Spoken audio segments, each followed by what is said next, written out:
Hi കൂട്ടുകാരെ, സച്ചി രേവതിയുടെ മറ്റൊരു അടിപൊളി സ്റ്റോറിയിലേക്ക് എല്ലാവർക്കും സ്വാഗതം. നാട്ടിലെത്തുന്ന രേവതിയെയും സച്ചിയെയും കൂട്ടി അമ്പലത്തിൽ എത്തുകയാണ് അച്ഛമ്മ. അവിടെ എത്തുന്നതും അവിടെ പൂ വിൽക്കുന്ന സ്ത്രീയെ കണ്ട് അവരോട് വിശേഷങ്ങളും കച്ചവടത്തിന്റെ തന്ത്രങ്ങളെല്ലാം ചോദിച്ച് മനസ്സിലാക്കുന്നുണ്ട് രേവതി. അതേസമയം സച്ചിയാണെങ്കിലോ കുടിച്ചിട്ട് അമ്പലത്തിൽ ഒരാളെ നല്ല മാന്യമായിട്ട് ഉപദേശിക്കായിരിക്കട്ടോ. കുടിച്ചിട്ട് ഒരിക്കലും അമ്പലത്തിൽ വരരുതെന്നൊക്കെ പറഞ്ഞ് നല്ല അന്തസ്സായിട്ട് അയാളെ ഉപദേശിക്കുന്നുണ്ട് സച്ചി. അയാളെ ഉപദേശിക്കുന്നത് കണ്ടേ ആഹാ നല്ല ആളാണല്ലോ ഇപ്പൊ ഉപദേശിക്കുന്നത് എന്നുള്ള രീതിയിൽ സച്ചിയെ നോക്കി നിൽക്കാൻ കേട്ടോ രേവതി. ആ സമയം തന്നെ അർച്ചന കഴിപ്പിക്കാനായിട്ട് അച്ഛമ്മ സച്ചിയെ വിളിക്കുന്നുണ്ട്. അച്ഛമ്മ അങ്ങനെ രണ്ടു പേർക്കും അർച്ചനയൊക്കെ കഴിപ്പിക്കുന്നതിനിടയ്ക്ക് സച്ചിയോട് സുഖവിവരങ്ങളൊക്കെ അന്വേഷിക്കുന്നുണ്ട് അവിടുത്തെ ശാന്തി. നിനക്ക് കല്യാണമായി എന്ന് നിന്റെ അച്ഛമ്മ പറഞ്ഞിരുന്നു, രണ്ടു പേർക്കും സുഖമല്ലേ എന്നൊക്കെ ചോദിക്കുമ്പോൾ അതൊക്കെ ഒരു വലിയ സംഭവം തന്നെയാണെന്നും പറഞ്ഞുകൊണ്ട് സച്ചി കല്യാണത്തെ കുറിച്ച് പറയാൻ തുടങ്ങുന്നതും അവനെ തടയാണ് കേട്ടോ അച്ഛമ്മ. പോകുന്നിടത്തെല്ലാം നിന്റെ കല്യാണ കഥ വിളമ്പണോ, ഒന്ന് വെറുതെ ഇരുന്നൂടെ എന്നൊക്കെ പറഞ്ഞ് അവനെ വഴക്ക് പറയുകയും ചെയ്യുന്നുണ്ട് അച്ഛമ്മ. തുടർന്ന് അർച്ചന കഴിപ്പിച്ച പ്രസാദമെല്ലാം വാങ്ങിച്ചിട്ട് അച്ഛമ്മ രേവതിക്ക് അവിടുത്തെ അമ്പലങ്ങളും അവിടുത്തെ ചുറ്റുപാടുമെല്ലാം ചുറ്റി കാണിച്ചു കൊടുക്കുന്നുണ്ട്. രേവതിക്കാണെങ്കിൽ ആളും ബഹളവും ഒന്നുമില്ലാതെ അമ്പലവും അതിന്റെ പരിസരവും ഒക്കെ ഒരുപാട് ഇഷ്ടമായിട്ടുണ്ടാവും. ആ സമയം സച്ചിയാണെങ്കിലോ തന്റെ ഒരു ഫ്രണ്ടിനെ കണ്ട് അവന്റെ കൂടെ പുറത്തേക്ക് പോവുകയാണ് ചെയ്യുന്നത്. അച്ഛമ്മയും രേവതിയും ഇങ്ങനെ കാഴ്ചകളൊക്കെ കണ്ട് നടക്കുന്നതിനിടയിൽ അമ്പലത്തിൽ തൂക്കിയിട്ട മണി കണ്ട് അത് അടിക്കാൻ ഒത്തിരി ആഗ്രഹം തോന്നുന്നുണ്ട് കേട്ടോ രേവതിക്ക്.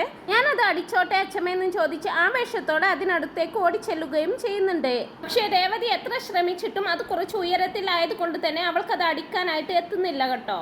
ആ സമയം അച്ഛമ്മയാണെങ്കിൽ ഫ്രണ്ടുമായിട്ട് സംസാരിച്ച് നിൽക്കുന്ന സച്ചിയെ അടുത്തേക്ക് വിളിക്കുകയാണ്. അങ്ങ് നോക്കടാ നിന്റെ ഭാര്യ കഷ്ടപ്പെടുന്നതെന്നും പറഞ്ഞുകൊണ്ട് മണി അടിക്കാൻ പാടുപെടുന്ന രേവതിയെ കാണിച്ചു കൊടുക്കുന്നതും പൊട്ടിച്ചിരിക്കുകയാണ് കേട്ടോ സച്ചി. ഇവളെന്താ തവളെ പോലെ ചാടുന്നതെന്നൊക്കെ പറഞ്ഞ് കളിയാക്കി ചിരിക്കുന്നോ, അവൾ കഷ്ടപ്പെടുന്നത് കാണുന്നില്ലേ, പോയി അവളെ എടുത്തു ഉയർത്തെന്ന് പറയുകയാണ് അച്ഛമ്മ.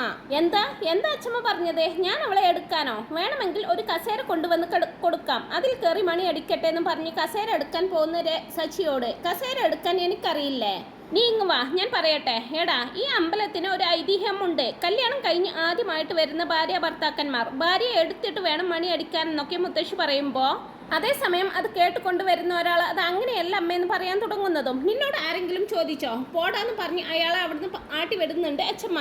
ആ സമയം സച്ചിക്കാണെങ്കിൽ കാര്യം മനസ്സിലാവുകയും ചെയ്യുന്നുണ്ട്. അച്ഛമ്മ എന്നെ പറ്റിച്ചതാണല്ലേ, അതൊന്നും നടക്കില്ല, ഇവളെ എന്നെ കൊണ്ട് എടുക്കാനൊന്നും കഴിയില്ലെന്നും പറഞ്ഞുകൊണ്ട് സച്ചി അവിടുന്ന് പോകുമ്പോ എന്താ ചേച്ചി നിങ്ങളുടെ കൊച്ചുമകൻ ഇങ്ങനെയൊക്കെ പറയുന്നതെന്ന് അച്ഛമ്മയുടെ സഹായിയായിട്ടുള്ള സ്ത്രീ ചോദിക്കുന്നതും നിൽക്ക് ഇവനെ മെരുക്കാൻ എനിക്കറിയാം, ഞാനൊരു സൂത്രം കാണിക്കാൻ പോവാ, നീ എന്റെ കൂടെ തന്നെ നിന്നോളണമെന്നും പറഞ്ഞുകൊണ്ട് അച്ഛമ്മ സച്ചി കേൾക്കാനായിട്ട് അവരോട് വഴക്കിടുന്നത് പോലെ ആക്ട് ചെയ്യാണ്. എന്താടി നീ ഇപ്പോൾ പറഞ്ഞത്, നിന്റെ ഇഷ്ടത്തിന് ഓരോന്ന് പറയാണോ, എൻ്റെ കൊച്ചുമകനെ കഴിവില്ലെന്നല്ലേ നീ ഇപ്പോൾ പറഞ്ഞതെന്നൊക്കെ ചോദിക്കുമ്പോൾ അതെ കഴിവില്ലെന്ന് തന്നെയാ പറഞ്ഞതെന്ന് പറയുന്നുണ്ട് അവരും. നിനക്ക് എൻ്റെ കൊച്ചുമകനെ കുറിച്ച് എന്തറിയാടി, അവൻ വിചാരിച്ചാൽ 100 കിലോ വരെ ഒരു കൈ കൊണ്ട് എടുക്കാൻ പറ്റും, അതറിയോ നിനക്കെന്നൊക്കെ ചോദിക്കുമ്പോൾ വെറുതെ വീമ്പ് പറയാൻ ആരെ കൊണ്ടും പറ്റും, അങ്ങനെയാണെങ്കിൽ അവൻ എന്താ അവളെ എടുക്കാത്തതെന്നൊക്കെ ചോദിച്ച് അവർ പരസ്പരം ഇങ്ങനെ തർക്കിക്കുമ്പോൾ അത് കേട്ടുകൊണ്ടായിരിക്കും സച്ചി അവരുടെ അരികിലേക്ക് വരുന്നത്. അവരാണെങ്കിൽ സച്ചി അടുത്തേക്ക് വരുന്നത് കാണുന്നതും വീണ്ടും സച്ചി കേൾക്കാനായിട്ട് അങ്ങനെയുള്ള ഓരോ കാര്യങ്ങളൊക്കെ ഇങ്ങനെ പറഞ്ഞുകൊണ്ടേ ഇരിക്കുകയാണ്. ആ സമയം ഇവിടെ എന്താ ഒരു ബഹളമെന്നും ചോദിച്ച് സച്ചി അവിടേക്ക് വരുമ്പോൾ കണ്ടട ഇവൾ നിന്നെ കുറിച്ച് പറഞ്ഞത്, നിനക്ക് അവളെ എടുക്കാൻ പറ്റില്ല, നിനക്ക് ശക്തിയില്ലെന്നും നീ വെറും പൊണ്ണത്തടിയൻ എന്നൊക്കെ ഇവൾ പറയുന്നതെന്നൊക്കെ പറയുമ്പോൾ സച്ചി അവരെ തന്നെ കുറച്ചു നേരം സൂക്ഷിച്ച് നോക്കിക്കൊണ്ട് ആര് പറഞ്ഞു നിങ്ങളോട് ഈ കള്ളമെല്ലാം, എനിക്ക് ഇവളൊക്കെ ഒരു ഭാരമാണോ, ഇവളെ എന്നെ കൊണ്ട് എടുത്തുയർത്താൻ പറ്റില്ല എന്നാണോ നിങ്ങൾ കരുതുന്നതെന്നൊക്കെ ചോദിക്കുമ്പോൾ ചുമ്മാ വായ കൊണ്ട് പറയാൻ ആർക്കും പറ്റും, പക്ഷെ അത് ചെയ്ത് കാണിക്കണമെന്നൊക്കെ പറഞ്ഞു വീണ്ടും സച്ചിയെ മൂപ്പിക്കുന്നുണ്ട് കേട്ടോ അവര്. ആ സമയം അച്ഛമ്മയാണെങ്കിൽ കള്ളക്കരച്ചിൽ കരഞ്ഞുകൊണ്ട് കണ്ടടാ ഇവൾ പറയുന്നത്, ഇതെല്ലാം കേട്ട് എൻ്റെ മനസ്സ് വേദനിക്കുന്നു എന്നൊക്കെ പറയുമ്പോൾ അച്ഛമ്മ വിഷമിക്കണ്ട, ഞാൻ ഇവർക്ക് ഇപ്പോൾ കാണിച്ചു കൊടുക്കാം എൻ്റെ ശക്തി എന്താണെന്നും പറഞ്ഞ് നേരെ രേവതിയുടെ അരികിലേക്ക് ചെല്ലുന്നുണ്ട് സച്ചി. തുടർന്ന് മണി അടിക്കാൻ ശ്രമിക്കുന്ന രേവതിയോട് തിരിഞ്ഞു നിൽക്കാൻ പറയുകയും പെട്ടെന്ന് തന്നെ അവളെ ഇരു കൈകൾ കൊണ്ടും എടുത്തുയർത്തുകയും ചെയ്യുന്നുണ്ട്. രേവതി ആദ്യം ഒന്ന് അമ്പരക്കുന്നുണ്ടെങ്കിലും പിന്നീട് ഒട്ടും സമയം കളയാതെ സന്തോഷത്തോടെ മണി അടിക്കുകയാണ് കേട്ടോ ചെയ്യുന്നത്. അങ്ങനെ മണി അടിച്ചു കഴിഞ്ഞതിന് ശേഷം സച്ചിയുടെ ചുമലിലൂടെ ഊർന്നിറങ്ങാണ് രേവതി. ആ സമയം രണ്ടുപേരിലും എന്തൊക്കെയോ മാറ്റങ്ങൾ അനുഭവപ്പെടുന്നുണ്ട്. സച്ചി സ്വയം മറന്നതുപോലെ രേവതിയെ തന്നെ നോക്കി നിൽക്കുകയാണ്. രേവതിയാണെങ്കിലും പരിസരം മറന്നതുപോലെ സച്ചിയുടെ കണ്ണുകളിലേക്ക് തന്നെ നോക്കിക്കൊണ്ട് നിൽക്കുകയാണ് ചെയ്യുന്നത്. നിൽക്കുന്നത്. അച്ഛമ്മയും അവരുമാണെങ്കിൽ തങ്ങളുടെ പ്ലാൻ വിജയിച്ചതിന്റെ സന്തോഷത്തോടെ ആ കാഴ്ച ഇങ്ങനെ കണ്ടുകൊണ്ട് നിൽക്കായിരിക്കും. സച്ചിയും രേവതിയും അങ്ങനെ സ്വയം മറന്നു നിൽക്കുന്നതിനിടയിൽ പെട്ടെന്ന് തന്നെ ബോധോദയം വരുന്ന സച്ചി അവളെ നോക്കി ചിരിച്ചിട്ട് അവിടുന്ന് പോവുകയാണ് ചെയ്യുന്നത്. രേവതിയാണെങ്കിലും കഴിഞ്ഞു പോയ നിമിഷത്തിന്റെ സന്തോഷത്തിൽ ഒരു ചെറു പുഞ്ചിരിയോട് ഇങ്ങനെ നിൽക്കായിരിക്കും. പിന്നീട് ഡബ്ബിംഗ് ആർട്ടിസ്റ്റ് ആയിട്ടുള്ള വർഷയാണ് കാണിക്കുന്നത്. അവളായിരിക്കും ശ്രീയുടെ വൈഫായിട്ട് വരാൻ പോകുന്ന പെൺകുട്ടി. അവൾ പുറത്തു നിന്ന് കഴിച്ച ലഞ്ച് അവൾക്ക് ഒരുപാട് ഇഷ്ടമാവുകയും അത് ഉണ്ടാക്കിയ ആളെ വിളിച്ച് അഭിനന്ദിക്കുകയും ചെയ്യുന്നുണ്ട്. അപ്പൊ അത് ഉണ്ടാക്കിയിരിക്കുന്നത് ശ്രീ ആയിരിക്കും. അങ്ങനെ അവർ തമ്മിൽ ഒരു ചെറിയ സൗഹൃദം രൂപപ്പെടുകയാണ് ചെയ്യുന്നത്. പക്ഷെ അതിനു മുമ്പ് അവരൊരു ചെറിയ ആക്സിഡന്റിലൂടെ പരസ്പരം കൊമ്പ് കോർത്തിട്ടുണ്ടാവും. ആ ആളാണെന്ന് അറിയാതെയാണ് വർഷ ശ്രീയെ വിളിച്ച് അഭിനന്ദിക്കുന്നത്. അങ്ങനെ അവർ പരിചയപ്പെട്ട ഒരു ചെറിയ സൗഹൃദം ഉണ്ടാകുകയും ശ്രീയുടെ നമ്പർ എല്ലാം വാങ്ങി വെക്കുകയും ചെയ്യുന്നുണ്ട് വർഷ. പിന്നീട് അങ്ങനെ രേവതി അച്ഛമ്മയോടായിട്ട് എനിക്ക് ഈ അമ്പലം ഒരുപാട് ഇഷ്ടമായി. നാട്ടിലെ അമ്പലത്തിൽ എപ്പോഴും വാഹനങ്ങളുടെ ബഹളമാണ്, പക്ഷെ ഇവിടെ ഒരു പ്രത്യേക ഫീൽ എന്നൊക്കെ പറയുന്നുണ്ട്. അവരെങ്ങനെ ഓരോ കാര്യങ്ങൾ സംസാരിക്കുന്നതിനിടയിൽ 3 കന്യകമാരെ വെച്ചിട്ട് അവിടെ ഒരു പൂജ ചെയ്യുന്നുണ്ടാവും. അതിനവിടെ 2 പേർ മാത്രമേ റെഡി ആയിട്ടുണ്ടാവുള്ളൂ. ഒരാൾ കൂടി വേണം. ഇവിടെ കന്യക ആയിട്ടുള്ള ആരെങ്കിലും ഉണ്ടെങ്കിൽ മുമ്പോട്ട് വരാമെന്നൊക്കെ അവർ പറയുന്ന സമയത്ത് മറുത്തൊന്നും ആലോചിക്കാതെ ഞാൻ വരാമെന്നും പറഞ്ഞുകൊണ്ട് രേവതി അവിടേക്ക് ചെല്ലുമ്പോ ഞാൻ പറഞ്ഞത് മോള് ശരിക്ക് കേട്ടില്ലേ, കന്യകയായിട്ടുള്ള പെണ്ണ് വേണം ഈ പൂജ ചെയ്യാൻ എന്നൊക്കെ പറയുമ്പോ ഇല്ല സ്വാമി ഞാനും എന്നൊക്കെ രേവതി പറയാൻ തുടങ്ങുന്നതും എന്തോ ഓർത്തതുപോലെ പകച്ച് എല്ലാവരെയും നോക്കി നിൽക്കാണ്ടോ രേവതി. ആ സമയം അവിടെ കൂടിയിരുന്നവർ അച്ഛമ്മയോടായിട്ട് ഇത് നിങ്ങളുടെ കൊച്ചുമകന്റെ ഭാര്യയല്ലേ, കല്യാണം കഴിഞ്ഞവർ ഇത് ചെയ്യാൻ പാടില്ലെന്നൊക്കെ പറയുമ്പോ മുത്തശ്ശിയുടെ കൂടെയുള്ള സ്ത്രീക്ക് കാര്യം മനസ്സിലാവുന്നുണ്ട്.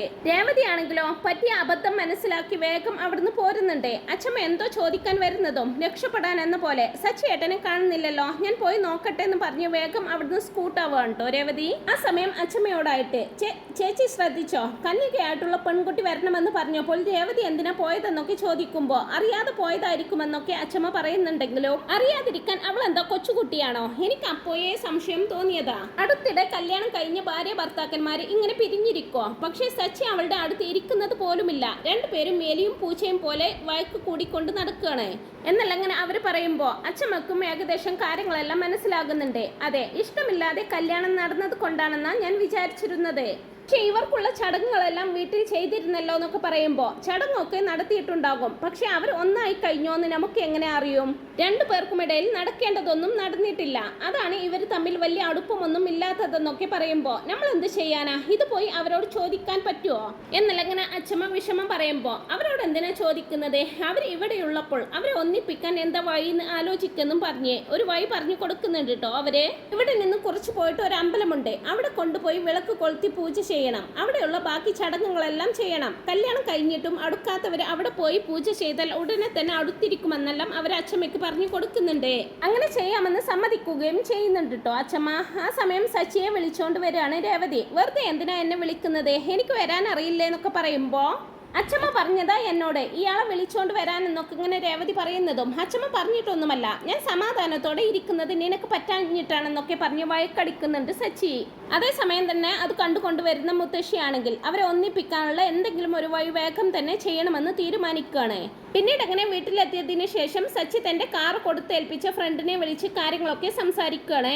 കാറൊക്കെ ഞാൻ നന്നായിട്ട് നോക്കിക്കോളാം, നിങ്ങൾ 2 പേരും ഹണിമൂണിന് പോയതല്ലേ, നിങ്ങളത് നന്നായിട്ട് എൻജോയ് ചെയ്യുന്നൊക്കെ ഫ്രണ്ട് പറയുമ്പോ ഹണിമൂണൊന്നുമല്ലടാ, എങ്കിലും അവൾക്ക് ഇപ്പോൾ നല്ല സന്തോഷമുണ്ടെന്നാണ് എനിക്ക് തോന്നുന്നത്. ഇവിടുത്തെ കാഴ്ചകളൊക്കെ ഒരു കൊച്ചു കുഞ്ഞുങ്ങളെ പോലെയാണ് അവൾ നോക്കി കാണുന്നത്. ഇവിടെ ഇനിയും ഒരുപാട് കാഴ്ചകളുണ്ട്, അതെല്ലാം അവൾക്ക് കൊണ്ടുപോയി കാണിച്ചു കൊടുക്കണമെന്നെല്ലാം സച്ചി ഇങ്ങനെ അവരോട് പറയുന്നത് കേട്ടുകൊണ്ടായിരിക്കും രേവതി അവിടേക്ക് വരുന്നത്.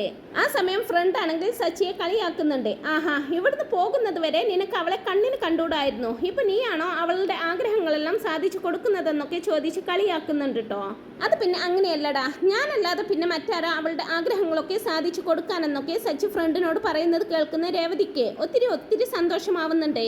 അങ്ങനെ അച്ഛമ്മയുടെ വീട്ടിലെത്തിയ രേവതിക്കും സച്ചിക്കുമിടയിൽ പല സംഭവങ്ങളും അരങ്ങേറുന്നുണ്ട്. ഒടുവിൽ പിരിയാനാവാത്ത വിധം പരസ്പരം അടുത്തിട്ടാവട്ടോ അവരിവിടെ നിന്ന് തിരിച്ചു പോകുന്നത്. അങ്ങനെ വളരെ രസകരമായിട്ടുള്ള മുഹൂർത്തങ്ങളാണ് വരാനായിട്ട് പോകുന്നത്. ഈ റിവ്യൂ നിങ്ങൾക്ക് ഇഷ്ടപ്പെടുന്നുണ്ടെങ്കിൽ വീഡിയോ ഒന്ന് ലൈക്ക് ചെയ്യുക, ചാനൽ കൂടി ഒന്ന് സബ്സ്ക്രൈബ് ചെയ്ത് സപ്പോർട്ട് ചെയ്യുക. Thanks for watching my video.